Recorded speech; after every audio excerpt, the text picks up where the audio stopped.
എത്രത്തോളം ബുദ്ധിമുട്ടാണ് എന്നെനിക്കറിയാം. ഒരു ഡാൻസിൻ്റെ കോസ്റ്റ്യൂമൊക്കെ ഫുള്ളായിട്ട് ഇട്ട് ഒരുങ്ങി ഇത്രയും നേരം ഒന്ന് വേദിയിൽ കയറാൻ വേണ്ടി കാത്തിരിക്കുന്നതിൻ്റെ ബുദ്ധിമുട്ട് എനിക്കറിയാം. പിന്നെ ഇവിടെ കുറേ കുഞ്ഞു മക്കളൊക്കെ ഫ്രണ്ടിൽ ഇരിപ്പുണ്ട്. കുറച്ച് നേരം കൂടെ കഴിഞ്ഞാൽ അവരെല്ലാവരും ഉറങ്ങിപ്പോവും. അവർക്കിവിടെ നടക്കുന്ന ഒരു കലാപരിപാടിയും കാണാൻ പറ്റില്ല. അതുകൊണ്ട് തന്നെ എൻ്റെ പ്രസംഗം ഒട്ടും ഞാൻ നീട്ടാൻ ആഗ്രഹിക്കുന്നില്ല. ഒറ്റ കാര്യം മാത്രം പറഞ്ഞ് ഞാൻ ചുരുക്കുകയാണ്.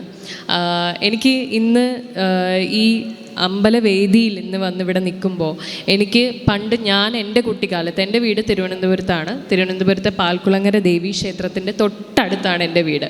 അപ്പോൾ എന്നെ സംബന്ധിച്ചിടത്തോളം അവിടുത്തെ ഉത്സവം എൻ്റെ ചെറുപ്പകാലത്ത് എനിക്ക് ഭയങ്കര സംഭവമായിരുന്നു. ഇന്നിപ്പോൾ ഇവിടെ ഇരിക്കുന്ന മക്കൾക്കൊക്കെയും അതൊക്കെ തന്നെ ആയിരിക്കാം. അതേ വികാരമായിരുന്നു അന്ന് എനിക്കും. ഉത്സവങ്ങൾ വരാൻ വേണ്ടി ഞാനും കാത്തിരിക്കുമായിരുന്നു. വേറെ ഒന്നിനുമല്ല, ഇതുപോലെ അപ്പോൾ നടക്കുന്ന സ്റ്റേജ് പരിപാടികൾ ഒന്ന് വിടാതെ കാണാൻ വേണ്ടിയിട്ടാണ് ഞാൻ അന്ന് ഉത്സവങ്ങൾക്ക് വേണ്ടി കാത്തിരുന്നിട്ടുള്ളത്. അപ്പോൾ ഇന്ന് ഒരു കലാകാരിയായിട്ട് ഇവിടെ നിൽക്കുമ്പോൾ എനിക്ക് മനസ്സിൽ ഭയങ്കര സന്തോഷം എന്താണെന്ന് വെച്ചാൽ, ഞാനും തുടങ്ങുന്നത് എൻ്റെ വീടിനടുത്തുള്ള അമ്പലത്തിലെ വേദിയിൽ നിന്നാണ് ഞാനും തുടങ്ങുന്നത്. 3 വർഷം കർണാടക സംഗീതം പഠിച്ച് അതിൻ്റെ അരങ്ങേറ്റം ഞാൻ ആദ്യമായിട്ട് ചെയ്യുന്നത് എൻ്റെ വീട്ടിൻ്റെ അടുത്ത അമ്പലത്തിലെ വേദിയിലാണ്. അതുപോലെ ഇന്ന് സിനിമയിൽ തിളങ്ങി നിൽക്കുന്ന എത്രയോ താരങ്ങൾ, സിനിമയിലാണെങ്കിലും സീരിയലിലാണെങ്കിലും ഇന്ന് നിങ്ങൾ പൊതുവേ നിങ്ങൾ കണ്ടറിഞ്ഞു വരുന്ന വളരെ പ്രമുഖരായ പല കലാകാരന്മാരും അവരുടെ എല്ലാം തുടക്കം എന്ന് പറയുന്നത് ഇതുപോലുള്ള അമ്പലത്തിൽ നടക്കുന്ന പരിപാടികളും അമ്പലങ്ങളിലെ വേദികളിലുമാണ്.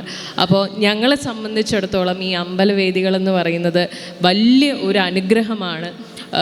ഞങ്ങളുടെയൊക്കെ തുടക്കം ഇവിടെ നിന്നാണ്. അതുപോലെ ഇന്നിവിടെ ഇരിക്കുന്ന എത്രയോ കുഞ്ഞു മക്കളായിരിക്കും ഇന്നിവിടെ നിന്ന് തുടങ്ങി ഭാവിയിൽ അവരും വലിയ കലാകാരന്മാരായിട്ട് മാറാൻ പോകുന്നത്.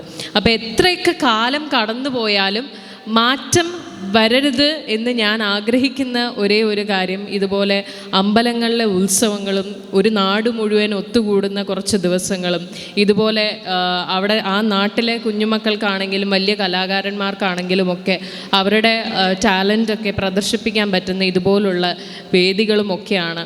അപ്പോൾ ഇത് ഇങ്ങനെ തന്നെ തുടരട്ടെ. കുറേ കാലം ശ്രീവല്ലഭ മഹാക്ഷേത്രത്തിൽ ഇതിനേക്കാൾ ഭംഗിയായി ഇനിയും ഉത്സവങ്ങൾ നടത്താൻ സാധിക്കട്ടെ. ഇപ്പോൾ കുറേ കൂടിയൊക്കെ ടെക്നോളജി വന്നു. അന്നൊക്കെ ഞാനൊക്കെ അതിൻ്റെയൊക്കെ അരങ്ങേറ്റം കുറിച്ച സമയത്ത് ഒരു മൈക്കൊക്കെ വെച്ചാൽ ഞങ്ങൾ 25 പേരൊക്കെ പാടിക്കൊണ്ടിരുന്നത്. ഇപ്പം അങ്ങനെയല്ല, മൈക്കുകളുണ്ട്, സ്പോട്ട് ലൈറ്റ്സ് ഉണ്ട്, മോണിറ്റർ സ്പീക്കേഴ്സ് വരെ ഇന്നുണ്ട്. അന്ന് ഇതൊക്കെ എന്താണെന്ന് പോലും നമുക്കറിയാത്തൊരു കാലത്ത് നിന്ന് ഇത്രയും വന്നു, നമ്മൾ പുരോഗമിച്ചു. പക്ഷെ എന്നിട്ടും കാലാകാലങ്ങളായി നടത്തി വരുന്ന ഉത്സവങ്ങൾ, അതിൻ്റെ ആചാരങ്ങളൊന്നും നമ്മൾ അതിലൊരു മുടക്കം വന്നിട്ടില്ല. അതിനിയും വരാതെ ഒത്തിരി കാലം ഇതുപോലെ നല്ല നല്ല പരിപാടികളോടുകൂടി വളരെ നല്ല ഗംഭീരമായി തന്നെ ഈ അമ്പലനടയിൽ ഉത്സവങ്ങൾ നടത്താൻ സാധിക്കട്ടെ. എനിക്കിനിയും വരാൻ സാധിക്കട്ടെ. എന്നെ ഇന്ന് ഇതിനു വേണ്ടി ക്ഷണിച്ച്, വിശിഷ്ടാതിഥിയായിട്ടാണെങ്കിൽ പോലും എന്നെ ഇവിടേക്ക് ക്ഷണിച്ച് ശ്രീ വല്ലഭ മഹാക്ഷേത്രത്തിൻ്റെ കമ്മിറ്റി അംഗങ്ങൾക്ക് ഒത്തിരി നന്ദി, നമസ്കാരം. Thank you.